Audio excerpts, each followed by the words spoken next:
Buen domingo para todos, este domingo 21 de febrero, que el Señor les bendiga con su palabra. Siempre hay gente, no necesariamente son creyentes, pero son gente con la cual se puede conversar. Es decir, puede que no sean creyentes, pero son gente con la cual uno puede entablar un diálogo y aunque tengamos puntos de vista distintos, son personas que pueden escuchar, que saben entender otras opiniones. Y si tú tienes la misma actitud, pues se forma un diálogo agradable, ¿no es cierto? Aunque no seamos de la misma fe, ¿no? O del mismo partido político, o de la misma iglesia, o del mismo club de fútbol, ¿no? Pero hay personas que son complicadas, ¿verdad? Hay personas que son necias, especialmente cuando te pones a conversar con ellos con cuestiones de política, por ejemplo, o de deportes, o de la fe, de lo que uno cree.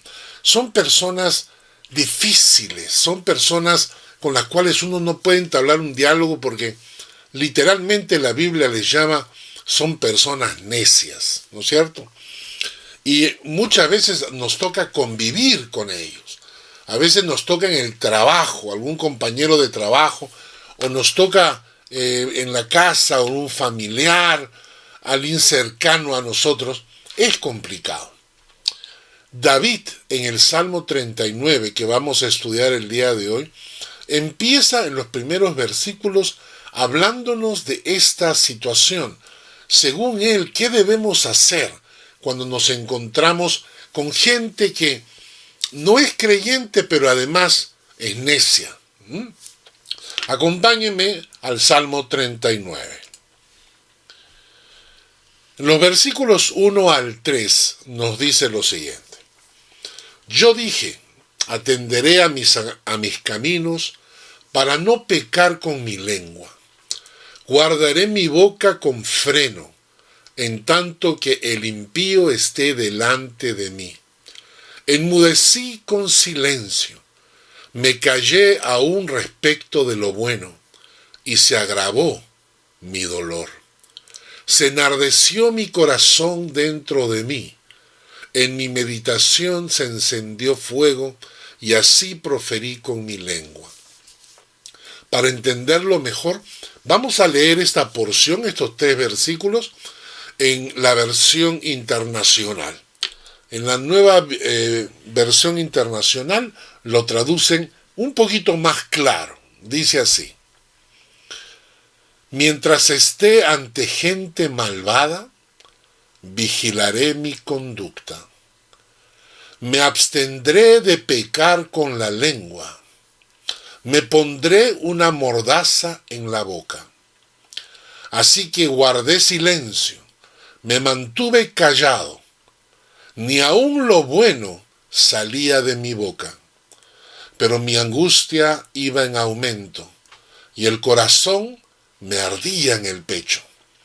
Al meditar en esto, el fuego se inflamó, y tuve que decir, qué interesante, ¿no?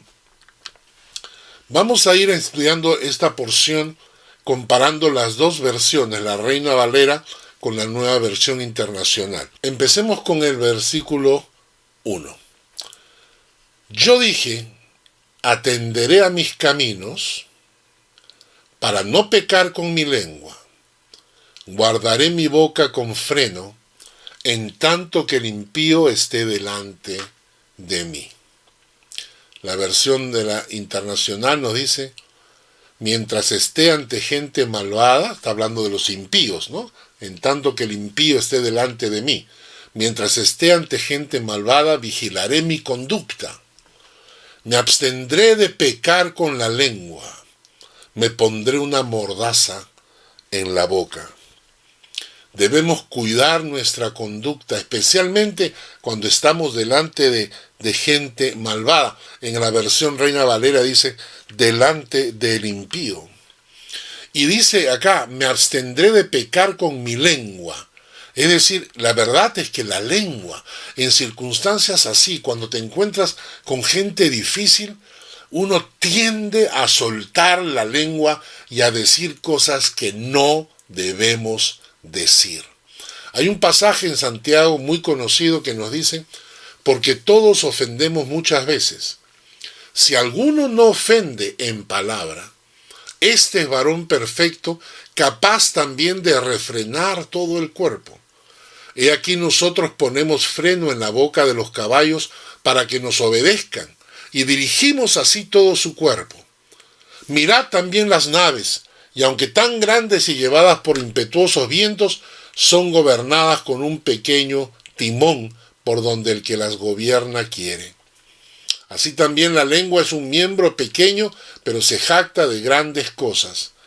He aquí cuán grande bosque enciende un pequeño fuego. Y los versículos 7 al 10 de Santiago, capítulo 3, porque toda naturaleza de bestias y de aves y de serpientes y de seres del mar se doma y ha sido domada por la naturaleza humana. Pero ningún hombre puede domar la lengua, que es un mal que no puede ser refrenado, llena de veneno mortal. Con ella bendecimos al Dios y Padre, y con ella maldecimos a los hombres que están hechos a la semejanza de Dios. De una misma boca proceden bendición y maldición. Hermanos, esto no debe ser así. El pasaje entonces nos está diciendo que David, frente a la gente mala, gente con la cual es difícil, la gente que es complicada, dice él, hay que tener cuidado con la lengua. No sueltes tu lengua, no hables tu lengua porque podemos pecar si es que hablamos de más. En el versículo 2 dice, enmudecí con silencio, me callé aún respecto de lo bueno. La versión internacional traduce, así que guardé silencio, me mantuve callado, ni aún lo bueno salía de mi boca. Y es verdad, en lugar de discutir con gente necia, a veces es mejor cerrar la boca. Hay un proverbio que dice, el que carece de entendimiento menosprecia a su prójimo, mas el hombre prudente calla. Y otro proverbio nos dice, el 17:28, nos dice, aún el necio, cuando calla, es contado por sabio. El que cierra sus labios es entendido. Discutir con un necio no te lleva a ningún lado. Y mejor es guardar silencio sabio y dejar que el necio discuta solo. Y hay un pensamiento que me gusta mucho. Dice, no siempre se calla para guardar silencio o por estar equivocado. A veces callamos para conservar la paz. A veces estar en paz vale más que tener la razón. Y esta es la diferencia entre los sabios y los necios. Interesante. A veces guardar silencio es la diferencia entre un sabio y un necio. A veces callar lo que muestra es que nos encontramos frente a un necio y no queremos perder nuestro tiempo. Y entonces David nos dice, frente a esas circunstancias, enmudecí con silencio, me callé aún respecto de lo bueno. En el versículo 2, la última parte, y el versículo 3, David dice, pero se agravó mi dolor, se enardeció mi corazón dentro de mí. Dice, pero mi angustia iba en aumento y el corazón me ardía en el pecho. Esto es cierto, ¿no? Porque a veces, al ver tanta necedad, decimos mejor es callarnos. Pero cuando vemos que el necio crece y se incrementa en su necedad, a veces nuestro pecho arde y dice, pero por Dios, Señor, ¿cómo es posible que haya gente tan necia en este mundo? Y entonces nuestro corazón se angustia al ver cómo la maldad va creciendo y la necedad va creciendo.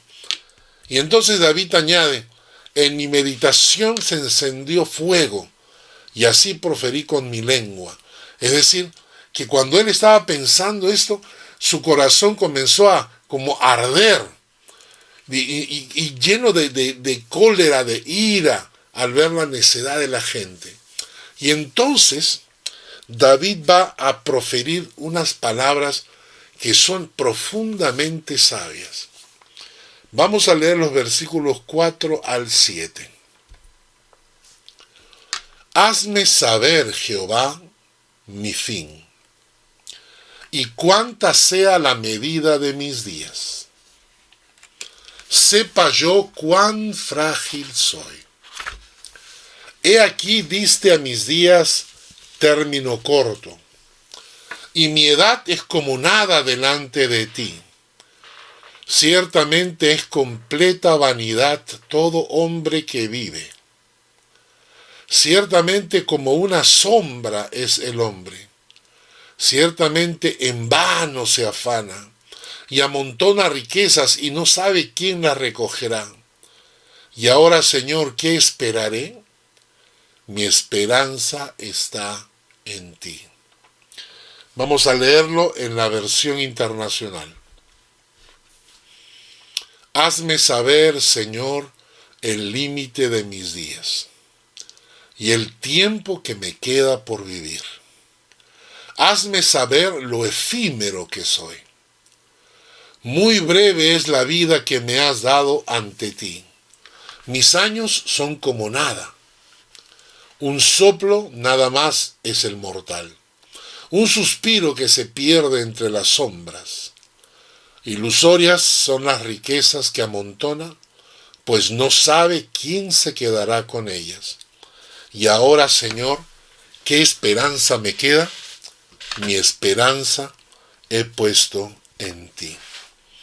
Frente a tanta necedad, lo único que calma el corazón de David es reflexionar que no vale la pena discutir con un necio. La vida es muy corta para desperdiciarla o amargarme por gente necia. David está hablando de esa gente con la cual no se puede discutir. Está hablando de los malvados, está hablando de los impíos.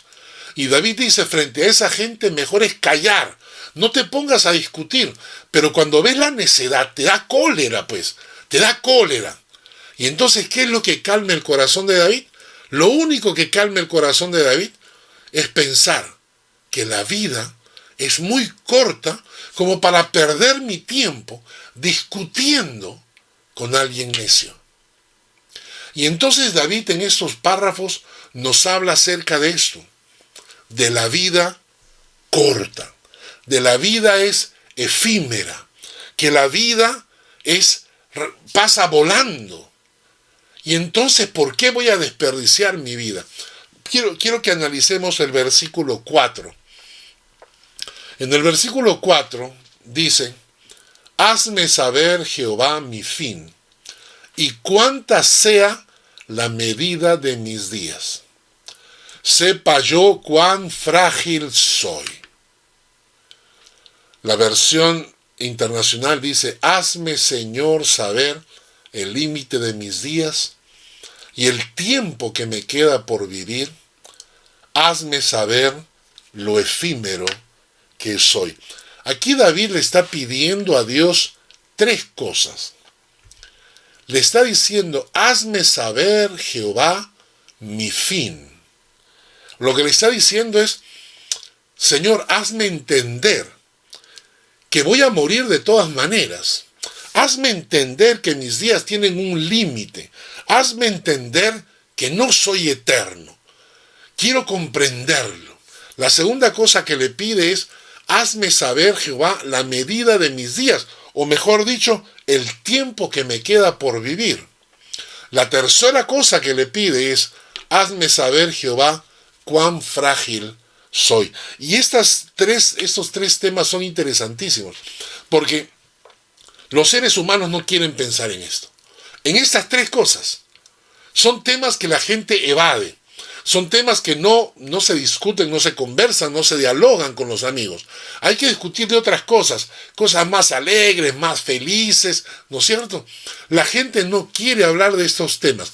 La gente no quiere saber, ni quiere que le recuerdes que van a tener un fin, es decir, que van a morir. La gente no quiere pensar en eso. La gente no quiere pensar que sus días tienen un límite. No, la gente no quiere pensar que sus días están contados. Y la gente no quiere pensar que su vida es frágil. Ellos quieren creer que son dueños, que pueden controlar su vida, que pueden manejarla y guiarla a su antojo. Y no saben que la vida es frágil. En el primer punto, cuando David le pide a Dios y le dice, Señor, hazme entender mi fin. Hazme entender que mi vida tiene un final.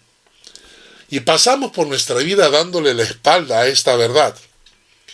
Y no queremos pensar en ella. Porque si lo hiciéramos, entonces tendríamos mucho más cuidado de cómo vivimos, ¿no? Pero la verdad es que todos vamos a morir. Alguien dijo por ahí, vive cada día como si fuera el último día de tu vida. Porque un día tendrás razón. Interesante. Vive tu vida, vive cada día como si fuera el último día de tu vida. Porque un día tendrás razón. Ese día será el último día de tu vida.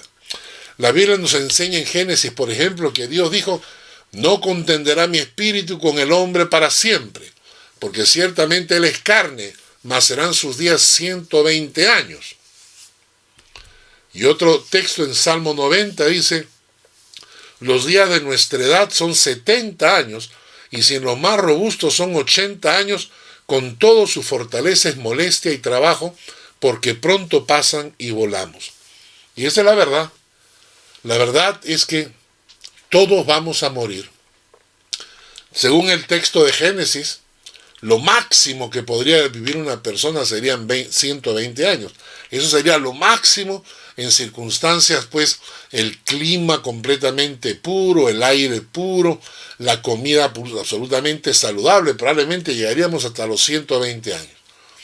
Pero la verdad es que el Salmo dice que son 70, quizás 80. Y estamos en ese límite, en ese margen. 60, 70, 80. Últimamente han muerto muchísimos amigos míos solamente por el coronavirus. Personas de 60, 55, 50 años. Y entonces probablemente 70, 80, 90, 100, ojalá 110 años, no sé. Pero más allá no se puede. Y entonces David le pide a Dios, le dice, Señor, hazme entender que mi vida tiene un fin. Pero un fin en esta tierra. Pero no un fin en la eternidad. Porque las cosas no quedan ahí. Porque después de morir, entramos a la dimensión, a esa dimensión donde vive el Padre eterno. A esa dimensión donde está Jesucristo. Y entonces la pregunta es, si sabes que tu vida en esta tierra tiene un fin, ¿te estás preparando para la eternidad? La segunda cosa que le pide David a Dios es, no solamente hazme entender que tengo un fin, pero también hazme saber la medida de mis días. Enséñanos de tal modo a contar nuestros días que traigamos al corazón sabiduría.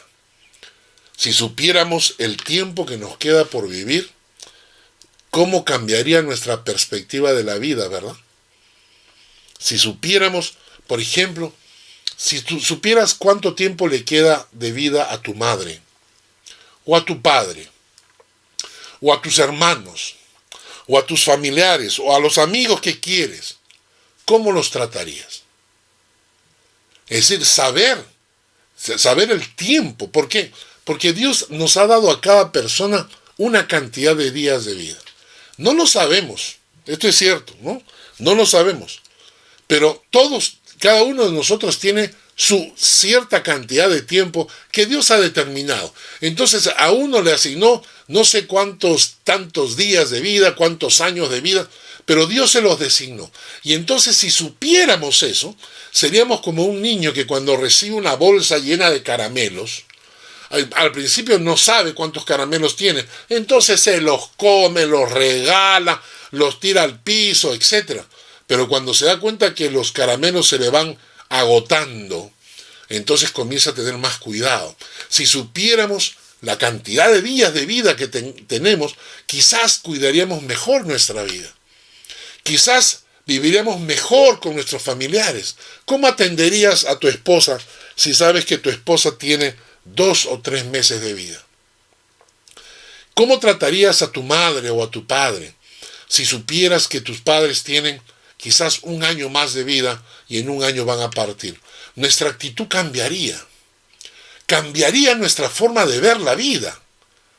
Porque te das cuenta que no vale la pena desperdiciarla. No vale la pena desperdiciarla. Cuidarías más, engreírías más, besarías más, cantarías más, bailarías más, si supiéramos cuánto tiempo nos queda por vivir. De todas maneras vamos a morir. A poco tiempo antes que mi madre falleciera, le dije a mis hijos, disfruten de su abuela porque no sabemos cuántos años más de vida tiene. Mi madre partió a los 5 o 6 meses de esa conversación. Una amiga mía me llamó y me dijo, mi madre está enferma en Lima y no sé si viajar. Yo le dije, ¿cómo que no sabes? Viaja. Ella me dijo, sí, pero ella está en el hospital y no sé, de repente se recupera, no vaya a ser que viaje por gusto. Y yo le dije, ¿estás loca? Viaja ahora. ¿Qué cosa quieres? ¿Que se muera? ¿Y llegar para qué? ¿Para el velorio? ¿Quieres llegar para que los familiares te vean llorando en el cajón? ¿O quieres viajar para estar con tu madre antes que fallezca? Ella reaccionó y dijo, es verdad. Voy a disfrutar de mi madre cuando está viva, no cuando está muerta. Y viajó. Y estuvo con su mamá. Y gracias a Dios la mamá se recuperó. Y ella se regresó. Y nadie puede decir que perdió el pasaje porque su mamá se recuperó. No. Disfrutó de su madre mientras está viva. Gracias a Dios todavía está viva. Entonces David le dice, Señor, hazme entender. ¿Cuántos serán los días de mi vida? Comprende la medida de mis días, dice, ¿no? El tiempo que tenemos es algo que no se puede recuperar. El tiempo vale más que el dinero. ¿Ah? El tiempo vale más que el dinero. ¿Sabes por qué? Porque siempre puedes obtener más dinero, pero nunca puedes obtener más tiempo. Un pensador dijo, vive como desearías haber vivido cuando estés en tu lecho de muerte. Es decir, cuando llegues a tu lecho de muerte, que nunca salgan de tu boca palabras como me hubiera gustado, ojalá hubiese podido. No, que de tu boca salgan palabras o frases que digan estoy feliz por haber hecho tal o cual cosa. Porque todos tenemos un tiempo limitado. Y entonces David le dice, Señor, hazme consciente de eso. Hazme consciente de que mi vida tiene un tiempo limitado en esta tierra. Un tercer punto que le pide David a Dios. Hazme saber, Jehová, cuán frágil soy. Esto a mí me impresiona mucho, porque lo sabemos, pero el hombre es soberbio. El hombre cree que puede dominar el universo, que puede controlar al mundo. El hombre cree que puede enfrentarse a la naturaleza. Pero cuando la naturaleza decide rebelarse contra el hombre, nos muestra cuán frágil es el hombre. Nuestras vidas, queridos amigos, queridos hermanos, nadie la tiene comprada. Nadie la tiene comprada y no nos sintamos tan seguros. La gente dice, somos dueños de nuestro destino. No es verdad. No es verdad. En un momento, en un instante, tu vida puede terminar. Somos absolutamente frágiles. Y si lo entendiéramos, cambiaría también nuestra perspectiva de la vida. Somos absolutamente frágiles. Hace un tiempo atrás, muchos años atrás, en el Perú había terrorismo. Y un día, estos terroristas pusieron un coche bomba en medio de la ciudad, explotó y un edificio completo de departamentos prácticamente voló. En la mañana en ese departamento vivía un señor que tenía una esposa y 2 hijos y su auto. Y en la mañana salió de viaje, se fue a una provincia del Perú para hacer unas ventas y en la noche, al día siguiente, iba a regresar. Esa noche explotó la bomba. Murió su esposa, murieron sus 2 hijos, explotó su departamento, explotó su auto que estaba en la puerta. En una noche, él salió y al regresar no tenía nada. Y entonces David le pide a Dios estas 3 cosas interesantes, ¿no? Señor, hazme entender que mi vida tiene un fin, que voy a morir. Señor, hazme entender que mis días tienen un límite. Señor, hazme entender cuán frágil soy. En el Salmo 39, versículos 5 y 6 nos dice: He aquí diste a mis días término corto, y mi edad es como nada delante de ti. Ciertamente es completa vanidad todo hombre que vive. Ciertamente como una sombra es el hombre. Acá David insiste en que nuestra vida es corta. Diste a mis días término corto. Muy breve es la vida que me has dado ante ti. Mis años no son nada. Un soplo nada más es el mortal, un suspiro que se pierde entre las sombras. Yo hago así. Y al hacer así, llegué a los 62 años que tengo. Nunca imaginé. Yo recuerdo haber conversado con un amigo mío hace muchísimos años, cuando estábamos en el colegio, un día lunes, cantando el himno nacional en el colegio Pestalozzi, que le dije: oye, ¿sabes cuántos años vamos a tener cuando llegue el año 2000? Vamos a tener 42 años. En ese momento yo tenía 15. Y mi amigo me dijo: ¡buah! 15, imagínate, 42 años, vamos a estar viejísimos. Pues ya estamos en el año 2021. La vida es absolutamente corta. La próxima vez que yo haga así, con los dedos, ya pasaron 60 años más. Y probablemente ni tú que me estás escuchando, ni la gente de la iglesia, ni yo vamos a estar vivos. La vida es demasiado corta. La vida es demasiado breve. Hay una canción que dice: la vida se va como el viento. Y en forma graciosa alguien dijo: la vida es tan corta que deberíamos sonreír. Y sonríe, mientras todavía tienes dientes. Porque el tiempo vuela. Hay un texto en Primera de Pedro que nos dice: toda carne es como hierba, y toda la gloria del hombre como la flor de la hierba. La hierba se seca y la flor se cae, mas la palabra del Señor permanece para siempre. Y esta es la palabra que por el Evangelio os ha sido anunciada. Solo tenemos una vida que pronto pasará. Solo lo que hiciste por Cristo permanecerá. Y otro error es que en estos pocos años de vida que nos toca vivir en esta tierra, nos la pasamos afanados en conseguir la mayor cantidad de bienes materiales y despreocupados de lo que va a pasar en el cielo después que muramos.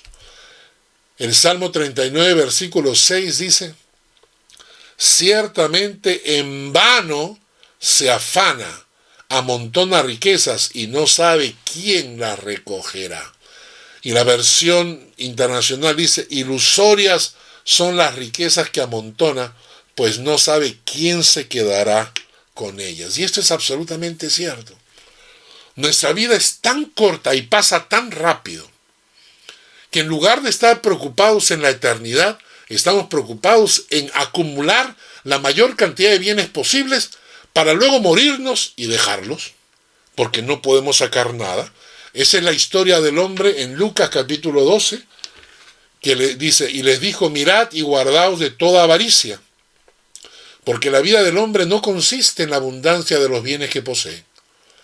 También les refirió una parábola diciendo, y noten la frase, la vida del hombre no consiste en la abundancia de los bienes que posee. La vida del hombre no consiste en la abundancia de los bienes que posee. Estas son palabras de Jesús. También le refirió una parábola diciendo, la heredad de un hombre rico había producido mucho. Y él pensaba dentro de sí diciendo, ¿qué haré? Porque no tengo dónde guardar mis frutos. Y dijo, esto haré. Derribaré mis graneros y los edificaré mayores. Y allí guardaré todos mis frutos y mis bienes. Y diré a mi alma, alma, muchos bienes tienes guardados para muchos años. Repósate, come, bebe, regocíjate. Pero Dios le dijo, necio, esta noche vienen a pedirte tu alma, y lo que has provisto, ¿de quién será? Así es el que hace para sí tesoro y no es rico para Dios. Así es el que hace para sí tesoro y no es rico para Dios. Y un texto más en Timoteo dice, porque nada hemos traído a este mundo y sin duda nada podremos sacar. Si hay algo que a mí me impresiona realmente, es la necedad humana. ¿No es cierto? Porque he visto gente que se han pasado toda la vida tratando de acumular bienes. Y bien por ellos. Y bien que pudieron disfrutar de sus bienes en esta vida. Pero nada sacarán de esta tierra. Y lo que han acumulado, ¿de quién será? Como dijo alguien, lamentablemente en el cajón no entra ni tu carro, ni tu casa, ni tu billetera. Y usar tus riquezas y tus bienes para prepararte para la eternidad es de gente inteligente. Y solamente un necio piensa que la vida dura 80 años. Y el cielo, queridos amigos, es una realidad. El cielo es una realidad. Cuando Jesús estaba hablando con sus discípulos, les dijo, me voy a la casa de mi Padre y luego voy a prepararles lugar y luego vendré otra vez por segunda vez a esta tierra y os tomaré a mí mismo para que donde yo estoy vosotros también estéis. O Jesucristo era un mentiroso y un lunático, o Jesucristo nos estaba diciendo la verdad. Jesucristo dijo que antes de encarnarse, Él vivía con Dios Padre en el lugar celestial. Y entonces el cielo es una realidad. Jesús no estaba mintiendo. Acumular riquezas para una vida tan corta de 80 años y no acumular riquezas en el cielo es de tontos. Porque hay una eternidad, hay un cielo. ¿Qué queremos decir? ¿Que no disfrutes de la vida? No, jamás. Pero que te prepares para la eternidad, obviamente. Por todas las cosas que hemos visto, hemos descubierto que la vida es corta, que todos tendremos un fin, que cada uno de nosotros tiene los días contados. Que nuestras vidas son frágiles. De eso nos está hablando David. Entonces, ¿cómo debemos vivir la vida? Es la gran pregunta. ¿Cómo debemos vivir la vida? A la luz de la Biblia, Eclesiastés te dice, disfruta de la vida. No desperdicies el tiempo.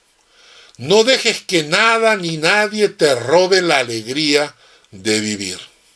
Eclesiastés dice 5:18, he aquí pues el bien que yo he visto, que lo bueno es comer y beber y gozar uno del bien de todo su trabajo con que se fatiga debajo del sol, todos los días de su vida que Dios le ha dado, porque esta es su parte. Toma nota, todos los días de su vida que Dios le ha dado. Dios te ha dado a ti una cantidad de días para vivir. ¿Y qué es lo que Dios quiere? Que disfrutes de tu trabajo, ¿no? Es correcto, eso está bien. Es más, si estás casado, Si estás casado, la Biblia dice, goza de la vida con la mujer que amas, todos los días de la vida de tu vanidad que te son dados debajo del sol. Todos los días de tu vanidad, porque esa es tu parte en la vida y en tu trabajo con que te afanas debajo del sol. Entonces, si estás casado, pues la Biblia dice, goza de la vida con la mujer que amas. Pero, disfrutar de la vida, sí, pero te voy a dar 4 consejos. Disfruta de la vida, pero en el temor de Dios. Eclesiastés 11:9 nos dice, alégrate, joven, en tu juventud, y tome placer tu corazón en los días de tu adolescencia, y anda en los caminos de tu corazón y en la vista de tus ojos, pero sabe que sobre todas estas cosas te juzgará Dios. Disfruta de la vida, pero no te juegues la eternidad. Por eso, disfruta de la vida, pero en el temor de Dios. Segundo punto, disfruta de la vida, pero sé un instrumento de bendición con tus actos, con tu lengua, de tal manera que cuando mueras, hasta el sepulturero llore. Que Dios te use para su gloria. Sé un portador del amor de Dios. Sé un instrumento de bendición para todo el que te rodea. Sé una voz que proclame a Jesucristo. Que tus pies traigan paz, que tus pies traigan armonía, que tus pies traigan luz al lugar donde entren. En Hechos de los Apóstoles, Pablo recibió este mensaje de Dios. Ve, porque instrumento escogido me es este, para llevar mi nombre en presencia de los gentiles y de reyes y de los hijos de Israel. Y ojalá Dios diga esto de ti. Durante tu vida fuiste un instrumento en mis manos. Fuiste un instrumento de mi amor. Fuiste un instrumento de mi bendición. Fuiste un instrumento de mi paz. Fuiste un instrumento de mi luz. Que Dios diga eso de nosotros. En 2 Timoteo dice, así que si alguno se limpia de estas cosas, será un instrumento para honra, santificado, útil al Señor, dispuesto para toda buena obra. Entonces, primero, disfruta de la vida, pero en el temor de Dios. Segundo, disfruta de la vida, pero sé un instrumento en las manos de Dios. Tercero, disfruta de la vida, pero vive con perspectiva de eternidad. La Biblia dice que Dios ha puesto eternidad en nuestro corazón. Eclesiastés 3:11. Todo lo hizo hermoso en su tiempo y ha puesto eternidad en el corazón de ellos, sin que alcance el hombre a entender la obra que ha hecho Dios desde el principio. No llegamos a entender. No podemos entender cómo es esto de la eternidad. ¿Cuándo empezó? ¿No empezó? ¿Cómo comenzó? No lo llegamos a entender. Pero nuestro corazón lo entiende. Todo lo hizo hermoso en su tiempo, ha puesto eternidad en el corazón de los hombres. Y entonces, cuando tú entiendes que hay eternidad, cuando tú vives con perspectiva de eternidad y no con perspectiva terrenal, tu visión de las cosas cambia. Tu forma de vivir, tus sueños, tus anhelos, tus decisiones cambian cuando vives con perspectiva de eternidad. Pablo lo escribió así, en 2 Timoteo 4, versículos 6 al 8. Yo ya estoy para ser sacrificado. El tiempo de mi partida está cercano.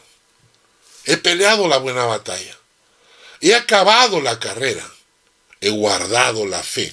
Por lo demás, me está guardada la corona de justicia, la cual me dará el Señor juez justo en aquel día, y no solo a mí, sino también a todos los que aman su venida.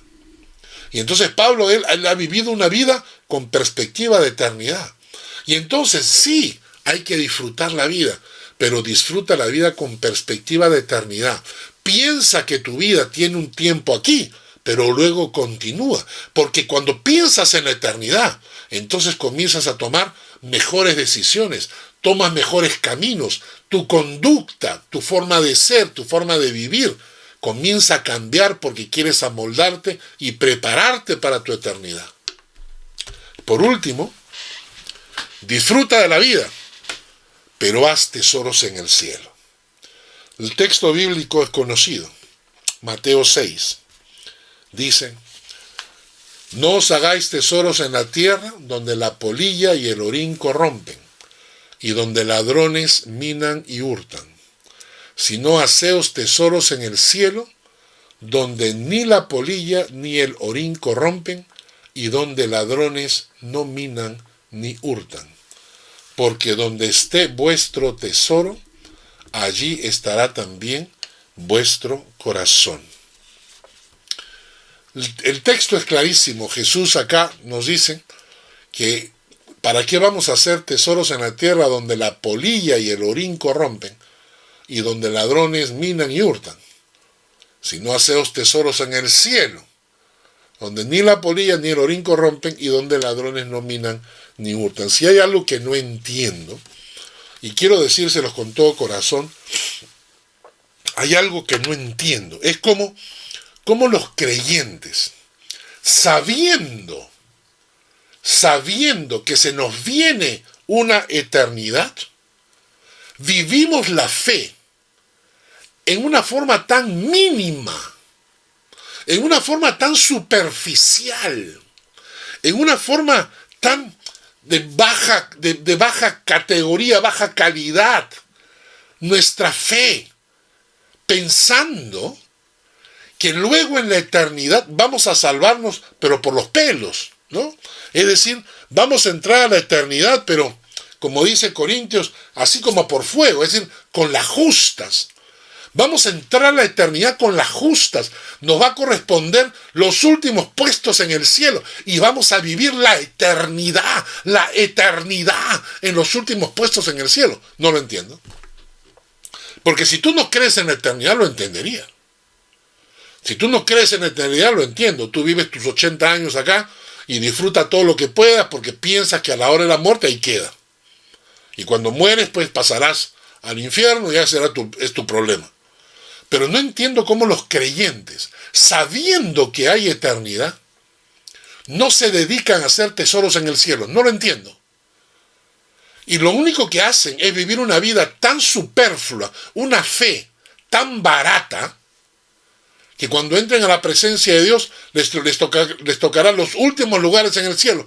Y se van a conformar, pero van a ser así por la eternidad. Imposible entender. Pero yo me hago la pregunta, ¿y cómo hacemos tesoros en el cielo? Y tengo 5 ideas, ¿no? Si alguien quiere hacer tesoros en la tierra, ¿qué hace? Necesita una idea creativa. Es decir, tú mismo tienes que tener la iniciativa. Nadie te va a hacer rico a ti gratis, ¿no? Si tú realmente quieres hacer riquezas, vas a tener que tomar tú la iniciativa. Tú tienes que pensar en algo. Tú tienes que tener una idea, algún negocio. Tú tienes que estudiar algo, en fin.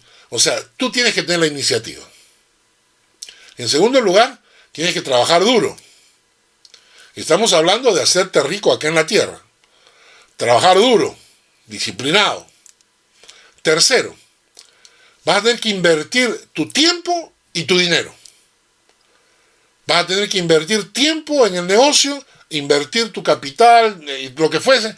Tiempo y dinero tienes que invertirlo para hacerte rico en esta tierra. Cuarto, tienes que usar tus conocimientos y tu experiencia. Y quinto, tienes que usar tus dones y tus talentos. Entonces, si así se hace para hacer tesoros en la tierra, exactamente igual tienes que hacer para hacer tesoros en el cielo. Por ejemplo, para que el reino de Dios se extienda. Para que el reino de Dios se extienda. Punto 1. ¿Qué ideas tienes para que el reino de Dios se extienda? Hay que trabajar duro para que el reino de Dios se extienda. Hay que invertir tu tiempo, tu dinero, tu conocimiento, tu experiencia, tus dones, tus talentos, para que el reino de Dios se extienda. Y entonces cuando tú haces eso para que el reino de Dios se extienda, estás haciendo riquezas en el cielo. Para que la palabra de Dios sea predicada hasta el último rincón de la tierra. ¿Cómo hacemos para hacer tesoros en el cielo? Fácil. Piensa, ¿cómo puedo hacer para que la palabra de Dios alcance los últimos rincones de la tierra? ¿Qué ideas creativas tengo? Tengo que trabajar duro.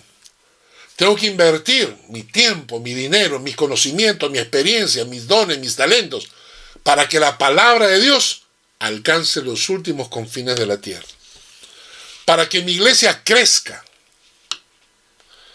Para que más almas puedan llegar a los pies de Cristo. En todas estas cosas, yo tengo que pensar, igual que hacer un negocio, pero en este caso voy a hacer tesoros en el cielo. Y entonces, tengo que ser creativo, tengo que tener iniciativa, tengo que pensar, tengo que trabajar duro, tengo que invertir de mi tiempo, tengo que invertir de mi dinero, tengo que invertir de mi conocimiento, de mi experiencia, tengo que usar mis dones, tengo que usar mis talentos, porque de esa manera, invirtiendo en la palabra de Dios, en el reino de Dios, ganando almas para Cristo, extendiendo la palabra de Dios, en todo eso estoy haciendo tesoros en el cielo. Termino con una cosa más. Hacer tesoros en el cielo también es mostrar tu misericordia y el amor de Dios a los pobres y a los necesitados. Nunca te olvides, dice la Biblia, a Jehová presta el que da al pobre. Y entonces no debemos vivir una fe simplemente de iglesia. Tenemos que pensar que hacer tesoros en el cielo, en varias partes de la Biblia lo dice, hacer tesoros en el cielo significa también mostrar el amor y la misericordia de Dios a los pobres y a los más necesitados. La vida es corta. ¿Qué esperanza tenemos nosotros? David lo dijo así. Y ahora, Señor, ¿qué esperaré? Mi esperanza está en ti. Que Dios les bendiga.